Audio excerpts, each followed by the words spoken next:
Bem, pessoal, vamos de BTC no fim de tarde dessa quarta-feira, 30 de agosto. Agora na Espanha, 22 horas e 32 minutos. No Brasil, 17h32.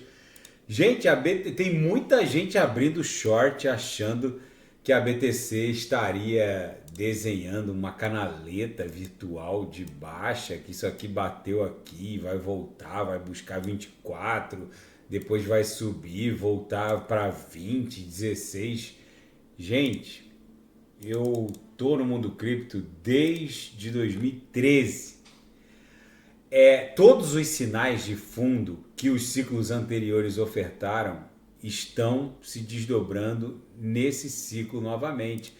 Se a gente pegar o gráfico, vou até botar esse gráfico aqui de novo, de vez em quando eu mostro esse gráfico para vocês, o RSI estocástico aqui no diário não tem mais para onde cair. Se a gente pegar os outros ciclos anteriores, todos os outros ciclos, depois de consumido 80% do tempo entre um halving e outro, a BTC startou uma pernada impulsiva. A única exceção foi no último ciclo, onde ela deu um mergulho por conta do evento pandêmico, mas depois engrenou uma alta que só foi parar em 64 mil, corrigiu, foi buscar 69. Aqui no gráfico diário, o que está segurando a BTC é a MM200. É normal encontrar a média móvel de 200 períodos e dar uma travada. Ontem no Pump bateu 28.142, travou aqui na base da nuvem. O corpo real não conseguiu transpassar de baixo para cima a MM200. Nesse momento, a gente está carcomendo as ordens de venda no patamar da média móvel de 200 períodos. A partir da segunda, terceira tentativa, fica muito mais factível o transpasse e o desenho de um Morobuzu aqui, que com certeza vai trazer os irmãozinhos e vai promover uma pernada assim, que vai levar a BTC para estressar aqui a aresta superior dessa canaleta virtual de alta que ela está desenhando aqui no diário. Na projeção, a nebulosidade avermelhada estreitou, o que denota que os compradores estão retomando o controle, apesar de no diário os vendedores ainda estarem no controle, mas as três linhas do canal de Keltner agora emborcaram para cima. No semanal, o cenário ficou muito comprador, com esse engolfo aqui, gente.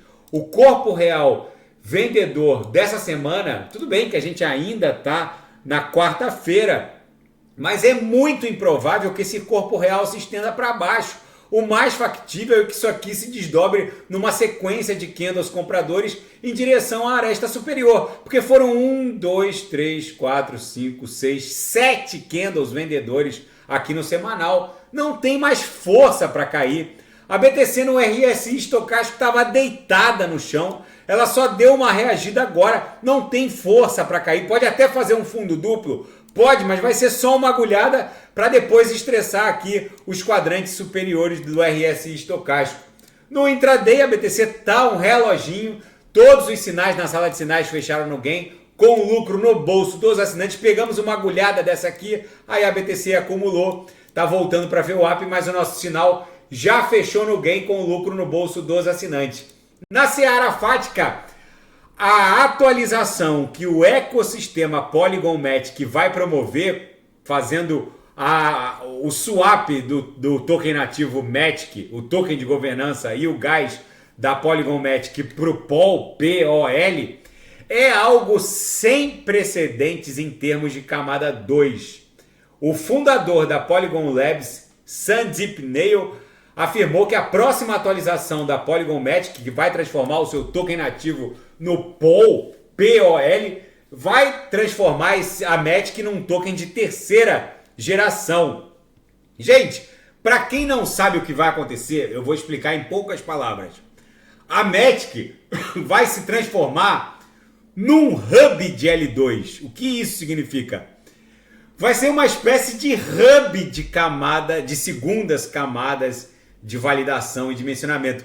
É como se eles estivessem criando uma espécie de Cosmos ou Polkadot dentro de uma grande camada 2, emprestando mais do que escalabilidade e dimensionamento para a rede Ethereum.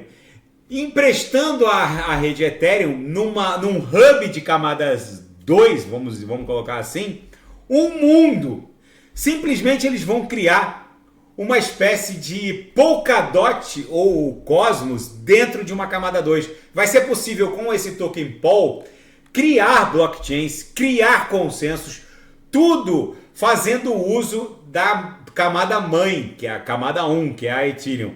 É algo assim disruptivo, não subestimem a Matic.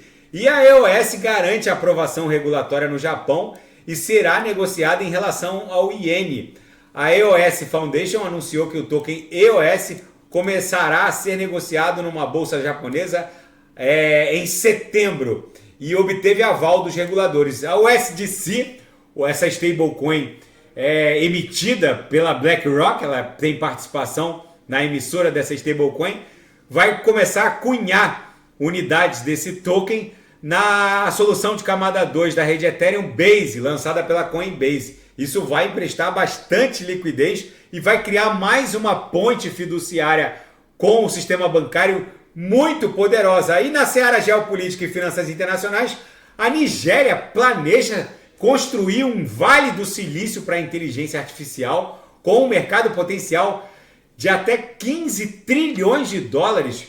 O ministro das Comunicações e de inovação, de economia e inovação tecnológica digital da Nigéria, Bosun Tirani, informou que eles vão investir pesado para transformar a Nigéria num vale do silício em termos de inteligência artificial. Vamos ver como isso vai se desdobrar. O Elon Musk reportou que fez uma análise num dos tweets dele no final do ano passado, que a Nigéria, até o final desse século, vai ser o país com a maior população do planeta e provavelmente vai ficar no top 3 das maiores economias do mundo. O PIB da Nigéria e a população da Nigéria está abrindo uma verdadeira boca de jacaré. Vai ser o grande polo econômico e demográfico da África e vai desequilibrar todo o jogo geopolítico do planeta. E o furacão Idália, que tocou o solo da península da Flórida numa categoria ali entre 2 e 3, quase chegou a bater categoria 4, agora está se dirigindo à Geórgia, deixou muito estrago pela frente. Eu estava olhando aqui no Wind, agora nesse momento o olho do furacão já está na Geórgia, passou pela Flórida, já está na Geórgia. Aquela ameaça do lado direito está subindo em direção ao Canadá, mas como a água do oceano aqui é mais gelada, é bem provável que perca força. E ainda no cenário geopolítico, uma escalada perigosíssima na guerra russo-ucraniana. Esse ataque de drones promovido pela Ucrânia nessa madrugada deveria ser óbvio para qualquer um que foi algo assim sem precedente desde o começo dessa guerra e que colocou todo o planeta à beira de uma terceira guerra mundial. O que aconteceu na cidade de Pskov, que está longe da Ucrânia, a Ucrânia está aqui embaixo. Pskov, essa cidade que foi alvo do ataque, está na fronteira da Rússia com a Letônia e a Estônia, 2 membros da OTAN. O que as pessoas, esse analista aqui militar e geopolítico, ele dá conta de que esse ataque, segundo as forças, o próprio comando do Kremlin, esse ataque foi meio que uma carta branca para a Rússia fazer uso de outros tipos de armamento, fazendo referência velada ao artefato nuclear. Pskov, que foi o alvo do ataque, está mais perto da Estônia e da Letônia, 2 membros da OTAN, e está do lado oposto à própria Bielorrússia, que é aliada à Rússia. Daí é que os analistas militares e geopolíticos dão conta de que esse ataque envolvendo mais de 20 drones com tecnologia puramente ofertada pelos membros da OTAN, não foi um ataque com tecnologia detida pelas forças ucranianas. Os drones foram lançados a partir da Letônia e da Estônia. O ataque não saiu de território ucraniano.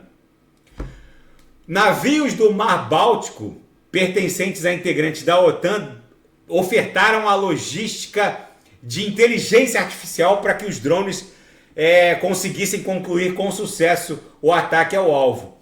Então a gente tem três situações. Primeiro, o ataque não saiu de território ucraniano. O ataque saiu de território da Letônia e da Estônia, dois membros da OTAN que até agora não haviam participado nem diretamente da guerra. E pertenciam ao bloco soviético. Então, o que está se desdobrando é que é possível que isso seja o estopim de algo muito sério e o mundo estaria à beira, sim, de uma terceira guerra mundial. Vamos ver como a Rússia vai responder a esse ataque que partiu de território da Letônia, da Estônia, com tecnologia integralmente ofertada pela OTAN, com base logística de inteligência artificial ofertada por navios localizados no Báltico. Ou seja, esse ataque meio que mudou a temperatura e a escala da guerra. Vamos ver como o mundo vai reagir a isso. E está virado numa hecatombe nuclear o planeta. A BTC aqui facilmente vai se desdobrar numa pernada em direção a 36 mil dólares. Daqui a pouco não, amanhã, se nada fugir do script, eu volto para analisar a própria BTC. Fiquem com Deus e quem quiser sugerir alguma análise é só colocar nas mensagens abaixo. Grande abraço, até amanhã, fiquem com Deus.